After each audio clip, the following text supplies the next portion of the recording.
item 25 is an ordinance. Discussion, Councilmember Sullivan. I'm sorry to talk on so many items today, my apology.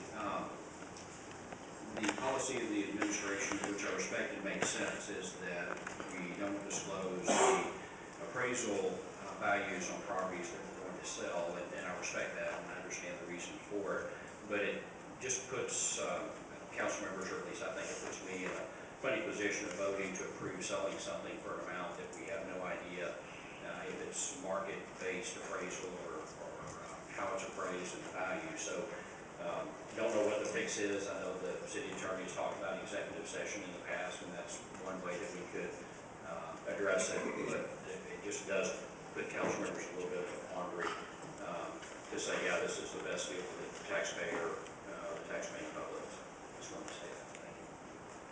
Councilmember, to clarify, and if you look at the RCA, it's clear this was a sealed bid sale that was above the established minimum, which is the appraised value of the property, and this was the high bid in the sealed bid sale. So we don't have a lot of discretion in it once we establish what the appraised value is. And once we receive the sealed bid, I see no reason why we couldn't disclose what the original appraised value is if you're interested in that number still. Yes, ma'am. If I could reclaim that time, please. Yes. And I understood this process very well. It just, once again, if you get two bids, and one's for $10 and one's for $20, but the item is actually priced at $100, then that's the example I would use to emphasize my point. Yes, sir, and we did have a reserve minimum, but that information should be available to council members once the sealed bid is received, and so we'll make that available to you. Councilmember Bradford.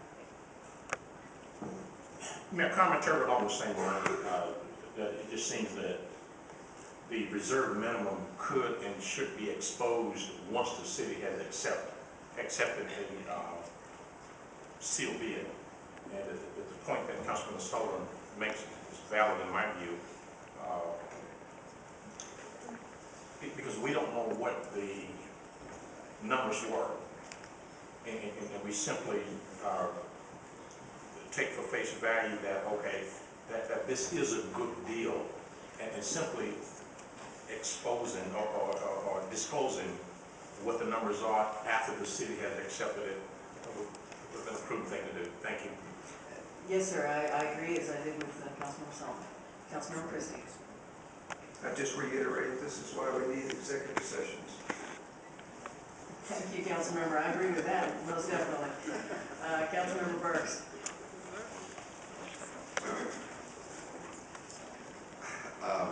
My colleagues are right. Just say a mouthful there for me. But Mayor, let me ask you this.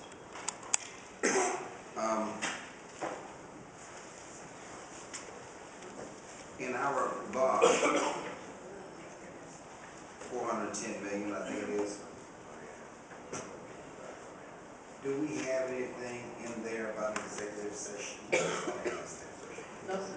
That would require a charter change. There was discussion, but it was not moved forward to vote. You know, I've brought this up several times about this. I will bring it up again. Let us move to that, because that is necessary. We need, I'm sitting here in 10 months, I'm a 10-month-old baby on this council. And do you know something? I have questions. Mayor, this is outside the agenda item. I have been given notice by the city attorney this is outside. That is the third time he's done that to me. Are you keeping score? I am. Just try to comply with the Open Meetings Act, just like with executive session. But I got you. Councilmember, we did discuss it previously, and it was not moved to the direct answer to your question. Is not on the ballot in any way. All right, now, what is the value of this property? That's on the item now. Yes, sir. I don't have it in front of me. The established value gives us our reserve minimum, and I personally don't know what that is at the moment. We don't normally publish it. again, if the council members are interested, we're happy to provide that. Did you say we don't want to publish it? Well, the sale is actually not complete. The council could vote not to go forward with this, and then we're back to an open,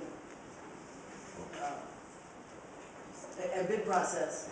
And so if we publish the amount that this, we know what this company has bid, or this entity has bid, there is an appraised number that we keep internally, and if this deal falls through, we're back into a bid process again. We don't want to announce what that is. It goes to Councilmember Christie. It is a public session. Let me go back to this statement here then.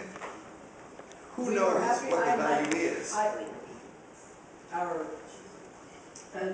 GSD Real Estate, and we are happy to provide that number individually to council members. I would prefer not to announce it publicly because the real estate transaction has not concluded. I understand what you're saying. Now, let me ask our city attorney a question. And you say what? I'm sorry, I don't understand the question. Say what about? You just told me, remember what you just said? Yes, sir. Mayor knows, we can get the information, but it's public. Please, get my ear, left ear and the right ear, doesn't understand what just happened. All right, Councilmember, we have to set a minimum bid, which is consistent with the appraised amount. That is state law.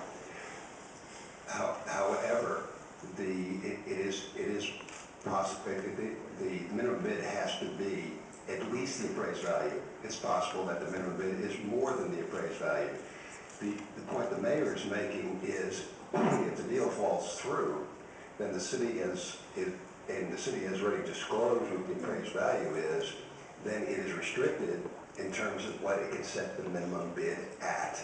It has the discretion to set a minimum bid above the appraised value.